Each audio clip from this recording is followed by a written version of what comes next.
Hola, ¿cómo están? Bienvenidos a una nueva mañana de radio. Estamos estrenando el 2 de octubre del año 2024. Respondió Irán, atacó Irán ayer a Israel, sin intermediarios esta vez, enjambre de misiles. Consiguió meter el miedo en el cuerpo a la población israelí, no es para menos, las alarmas antiaéreas sonando, los mensajes de alerta que difunde el gobierno israelí en los móviles de todos sus ciudadanos, instando a la población a meterse en los refugios. Alcanzó Irán con sus misiles algunas zonas habitadas de Tel Aviv, logró dañar un edificio, pero se quedó muy lejos de asestar el castigo demoledor que los Hezbollah o los Hamas, los peones de Irán, habrían deseado, ¿no?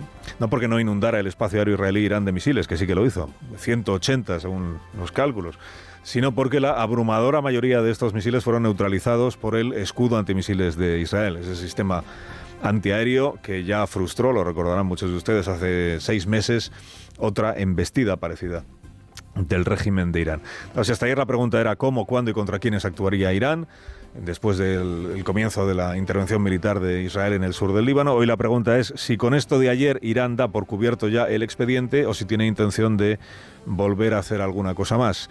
Y naturalmente la pregunta es qué respuesta va a tener el ataque iraní contra Israel o contra la población israelí por parte del gobierno del Estado de Israel. En los términos en que los gobiernos juzgan el avance de un conflicto armado como este, los resultados que va teniendo, Netanyahu, el primer ministro israelí, ha descabezado a Hamas, que no es poca cosa, Ismail Haniyeh, a la eliminación de Ismail Haniyeh, ha descabezado a Hezbollah, la eliminación de Hassan Nasrallah, la muerte de Hassan Nasrallah este fin de semana pasado, ha probado con éxito nuevas formas de sabotaje a sus enemigos, como las explosiones en los buskers, las explosiones en los walkie-talkies, y ha exprimido el uso de drones como instrumento para esto que llama Israel acciones quirúrgicas. Enfrente, el régimen iraní ha sembrado por 2 veces el cielo de Israel de drones y de misiles, pero no ha conseguido apenas nada, o daños muy limitados en las infraestructuras de Israel, y la puesta a punto del escudo antimisiles israelí, que hasta ahora se ha demostrado, vamos a ver qué pasa en los próximos días, que en el caso de Oriente Próximo siempre es muy aventurado hacer pronósticos, pero hasta ahora se ha demostrado ese escudo antimisiles muy capaz de proteger a la población de ese estado, que además está ya muy acostumbrada la población israelí pues a responder de manera inmediata al sonido de las sirenas, de las alarmas, a los mensajes de alerta, sabiendo lo que tienen que hacer en la medida de sus posibilidades para intentar proteger sus vidas en una zona de riesgo que ya ahora mismo pues es todo el país. Vamos a comunicar con Tel Aviv y con Dafna, que es madrileña, es psicóloga, Dafna Stoffenmacher, psicóloga madrileña que reside en Tel Aviv y que tiene la amabilidad de atendernos esta mañana y a esta hora. Dafna, buenos días. Muy buenos días, ¿cómo estáis? Buenos días. Bueno, nosotros mucho más tranquilos, supongo que tú. La noche como ha sido, ¿se puede amanecer con normalidad después de todos los misiles que ayer lanzó Irán contra Israel, la mayoría de los cuales afortunadamente no alcanzaron sus objetivos, ¿no? ¿Cómo ha sido la noche? Efectivamente. Bueno, gracias a Dios la noche ha sido tranquila, con mucha incertidumbre, como ha sido durante toda esta semana. Ayer, la tarde de ayer fue bastante tensa y, bueno, emocionalmente agotadora. Ha faltado comentar cómo comenzó la tarde. Comenzó con un tiroteo de la nada en Yafo, a 20 minutos de mi casa, donde 2 palestinos a sangre fría empezaron a tirotear a civiles que estaban ahí esperando en la parada del metro ligero. Y bueno, 6 de ellos desgraciadamente fueron asesinados, 7 heridos. Y entonces en ese momento ya todos estábamos bastante alerta de qué era lo que estaba ocurriendo, cómo iba a continuar la tarde de ayer. Se esperaban esas amenazas que Irán lleva dando desde agosto. Entonces, bueno, no se sabía muy bien si iban a atacar, no iban a atacar, era una amenaza. Pero bueno, como desde el lunes el ejército israelí entró en Líbano, todos estábamos bastante alerta y el protocolo era quedarse cerca de un búnker por si iban a sonar las sirenas. Y efectivamente, una media hora, 40 minutos más tarde, después de ese tiroteo en Yafo, comenzamos a escuchar las sirenas, corrimos al búnker y bueno, ya había mucha gente en el búnker porque se había escuchado una sirena, pero no se había escuchado en todas partes, entonces la gente por si acaso se mete. Y bueno, estuvimos una media hora en el búnker, ya que empezaron a tirar misil tras misil tras misil, sirenas se escuchaban, luego se escuchaba la intercepción del Iron Dome, de la cúpula de hierro con esos misiles, que se escuchan los booms. Y nunca desde que llevo en Israel, que llevo un año y un mes nunca había escuchado unos booms tan fuertes desde el búnker que está todo protegido. Y bueno, estábamos todos alerta. Luego se vio que también cayó un trozo de misil en Herzliya, a media hora de Tel Aviv. Pero sí, gracias a Dios y por suerte la cúpula de hierro nos está protegiendo y bueno, al final solo uno consiguió caer en Tel Aviv y otro en Herzliya. Y bueno, ahora a la espera. Y en este día que ya comienza ahora, en este nuevo día, Damna, vas a hacer vida, decimos vida normal por llamarla de alguna manera, porque muy normal no es nada de lo que... Pero tienes por delante una jornada, digamos, rutinaria, vas a ir a tu trabajo, creo que trabajas en una guardería con críos chiquitillos. Sí, ¿no? Yo trabajo en una escuela infantil donde hay niños de 6 meses a 6 años, yo estoy con los niños que tienen 1 año y medio. Y bueno, siempre hay un protocolo, hemos hecho bastantes drills, de práctica de meternos en el búnker del colegio. Y bueno, ayer por ejemplo estaba en el parque con los niños y sonaron las sirenas. Hay un búnker cerca del parque, pero desgraciadamente hay unas escaleras muy empinadas para bajar al búnker, entonces el protocolo indica que a niños tan pequeños donde la mayoría de ellos no caminan, es más peligroso por accidentes que puedan ocurrir bajando las escaleras. Entonces, nada, cogimos a todos los niños, nos tiramos al suelo y hay que esperar 10 minutos quietos porque el Iron Dome está interceptando y los trozos tienen que caer en alguna parte. Entonces hay que esperar 10 minutos para asegurarte que un trozo no va a caer encima tuyo en la calle. Y bueno, pues al final luego también hay que lidiar con los padres, que obviamente están muy preocupados. Pero si se sigue el protocolo, siempre vamos a estar a salvo. Y bueno, hoy es comienza el año nuevo judío, es Rosh Hashanah, por lo tanto es festivo, hoy y mañana. Entonces, bueno, desgraciadamente esperemos que todos podamos tener una cena en paz, con familia, y sea una noche tranquila. Pero bueno, ya se sabe que aquí no nos dejan descansar ni aunque sean nuestras festividades judías.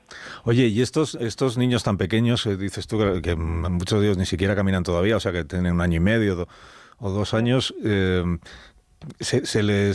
¿cómo se les cuenta lo que tienen que hacer y por qué tienen que hacer? ¿Qué se les dice? Por supuesto, claro. A los niños de 1 año y medio al final se les explica, pero no terminan de entender. Desgraciadamente ya han vivido varias sirenas con sus padres, con sus familias, entonces entienden un poco qué es lo que hay que hacer y que cuando suena la sirena, que cuando has puesto la grabación de las sirenas de ayer, nos salta el corazón, digo, uy, está sonando la sirena aquí. Pero bueno, al final se les explica y obviamente en esas edades no terminan de entender qué es lo que está ocurriendo.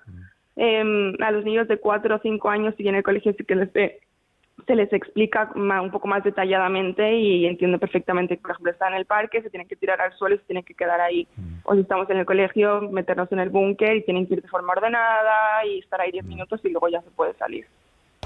Damna, gracias por haber hablado con nosotros esta mañana y seguimos en contacto si a ti te parece bien y si quieres en los próximos días. Por supuesto. A ver cómo sigue la historia.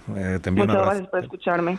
Que tengas buen día. Al contrario, gracias a ti por habernos transmitido tu testimonio. Gracias, Dafna. Hanna Beris es la corresponsal de Onda Cero en Israel, como todos los oyentes de esta cadena conocen, desde hace pues todos los años de esta cadena, yo creo. Hanna, buenos días.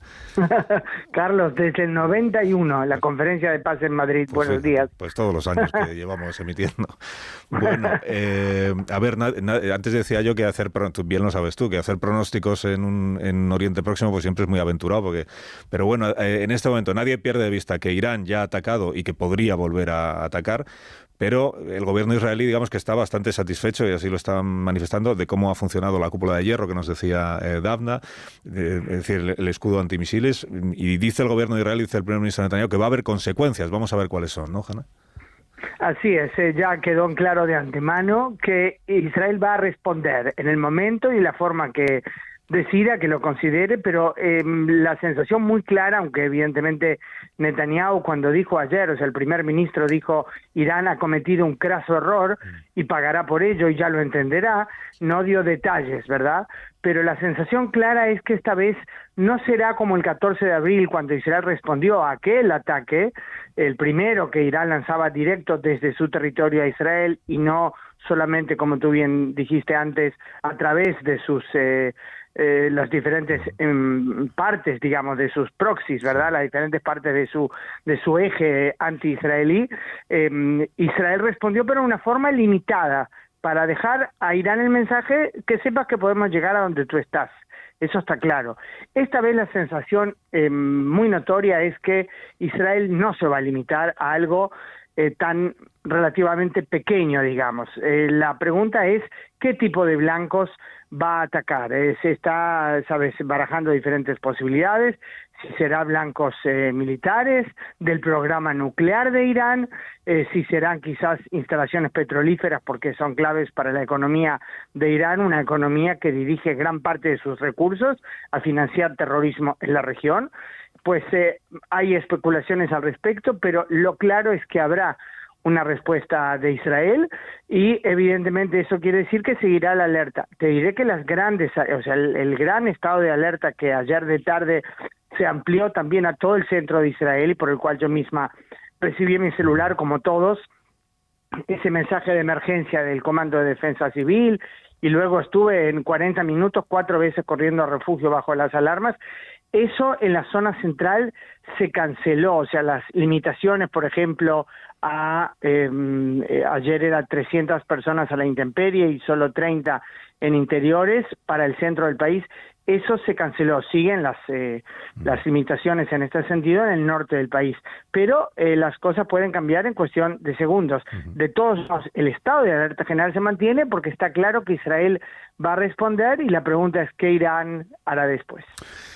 Hanna Berries, seguimos escuchando a lo largo de todo el día en los programas de nuestra cadena para contar el minuto a minuto de lo que está sucediendo y sufriendo, en este caso, la población israelí. Gracias, Hanna, un fuerte abrazo. Un abrazo, Carlos, un abrazo. La población que sufre en Israel, que sufre en el sur del Líbano, que sufre en Gaza, como venimos contando todos estos últimos años. Nos contaba Dafna que la tarde de ayer, en realidad, para ellos empezó con el sobresalto de que a 20 minutos de donde ella reside se produjo este atentado en Jaffa.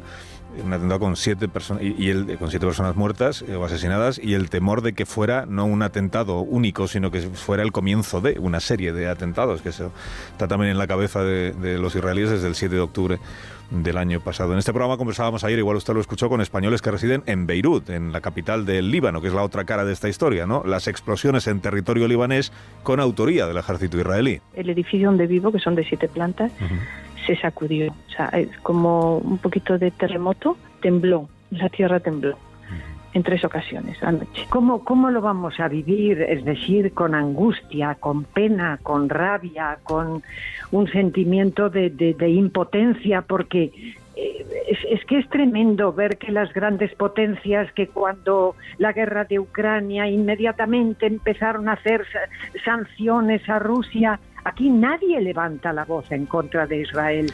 En el Líbano tienen la impresión, o muchos tienen la impresión, de que nadie llama al orden a Israel. En Israel tienen la impresión, o muchos tienen la impresión, de que Europa hace la vista gorda, o la ha hecho con Hezbollah y con los otros peones o proxies, como se dice ahora, del régimen iraní. ¿A quién puede sorprender, verdad?, que vean las cosas de forma distinta? Aquellos que temen que su casa salte por los aires por un misil iraní, un ataque de Hamas, un cohete de Hezbollah, que aquellos que temen que su casa vuele por los aires por un misil israelí o por un dron israelí cargado de explosivos. Bueno, el Gobierno de España, garantía de la independencia judicial, protector según definición propia de la libertad de los jueces para tomar decisiones sin injerencias ni... Dígalo usted mismo, ministro Bolaños, que tiene más soltura de tanto repetirlo, dígalo usted. He dicho en reiteradas ocasiones que desde luego los jueces y magistrados de este país pueden contar con el respaldo del Gobierno de España para hacer con independencia, con imparcialidad y con rigor su labor. Eso es, que sepan los jueces de este país que pueden contar con el respaldo del Gobierno de España. Y perdóneme, ¿quiere añadir usted algo más, ministro? Adelante. Defenderles, por supuesto, de todas las descalificaciones, lo he hecho públicamente, lo vuelvo a hacer aquí hoy, y también de cualquier injerencia. Eso es, bien dicho. Bien dicho, ministro.